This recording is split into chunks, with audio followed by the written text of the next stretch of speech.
खर्च करना तो बहुत आसान है, लेकिन उसी खर्चे को एक सिस्टमेटिक तरीके से हिसाब किताब रखकर खर्च करना एक बड़ी चुनौती बन चुकी है। पैसों के मामले में हर इंसान अपनी अलग अलग थिंकिंग रखता है। कोई बिना सोचे खर्च करता है, तो वहीं दूसरी ओर कोई अपने पैसों का सही मैनेजमेंट रखता है। कुछ लोग ऐसे भी हैं जो पैसों को मैनेज करने की सोचते तो हैं, लेकिन उनका मैनेजमेंट इतना कमजोर होता है कि कई बार उन्हें बहुत बड़ा नुकसान भी भुगतना पड़ता है। फिर वो अर्न एंड लाइव की थ्योरी फॉलो करने लगते हैं, जिसका मतलब होता है कमाओ और जियो। आज की इस 5 पॉइंट थ्योरी में हम जानेंगे कि कैसे एक बेस्ट मनी मैनेजमेंट को फॉलो किया जा सकता है, जिससे अर्न एंड लाइव की थ्योरी इजी टू अर्न में बदल जाएगी। ये मैनेजमेंट का सबसे इंपॉर्टेंट पार्ट है, क्योंकि इस पर हमारा फ्यूचर डिपेंड करता है।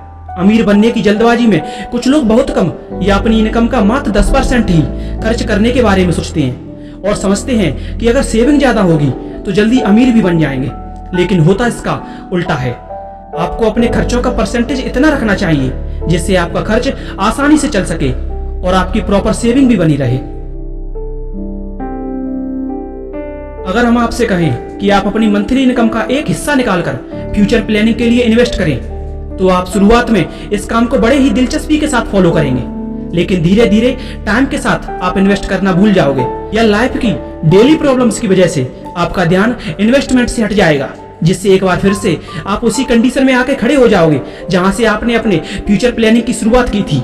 हमारा इन्वेस्टमेंट एक प्रॉपर वे में लॉन्ग टर्म प्रोसेस होनी चाहिए, जिससे हमें फ्यूचर में कहीं ना कहीं बेनिफिट मिल सके। अचानक किसी वजह से अगर आपकी इनकम रुक जाए तो आपको स्ट्रगल का सामना करना पड़ सकता है। इस प्रॉब्लम से लड़ने के लिए आपको अपनी इनकम का कुछ हिस्सा इमरजेंसी टाइम के लिए बचा कर रखना चाहिए। जिंदगी में अचानक आने वाली पैसों से रिलेटेड समस्या को तो आप नहीं रोक सकते, लेकिन उसकी बैकअप तैयारी करके आप अपने फ्यूचर को रिस्क फ्री बना सकते हो। लाइफ का सबसे उलझा हुआ पॉइंट है कि खर्चों को कैसे मैनेज किया जाए।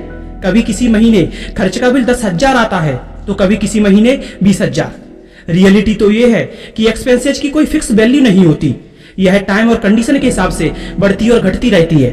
फिर भी कुछ हद तक खर्चों को मैनेज करना भी एक फाइनेंशियल अचीवमेंट होती है, जिसका सबसे बेस्ट तरीका है कि हमारे डेली के खर्चे भी हमारी सोच का हिस्सा हों। कई बार हम अपने सपने पूरे करने के लिए अपने तरीके, एफर्ट और ना जाने क्या कुछ बदलने की कोशिश करते हैं और सोचते हैं कि खुद पर कंट्रोल कर अपने ड्रीम्स को पूरा कर सकते हैं, और ज्यादा खर्च हमारे सपनों को पूरा होने से रोक सकता है, जबकि खुद को बदलना या चीजों पर बाउंडेशन रखना हमारे सपनों को कहां तक पूरा करेगा। एक बार अपनी सोच बदल कर तो देखो, क्या हकीकत में तुम्हें अपने तरीके या एफर्ट बदलने की जरूरत है या बदलती दुनिया के साथ उड़ान भरना है। अपने सपनों को अपनी सोच से आगे रखना है।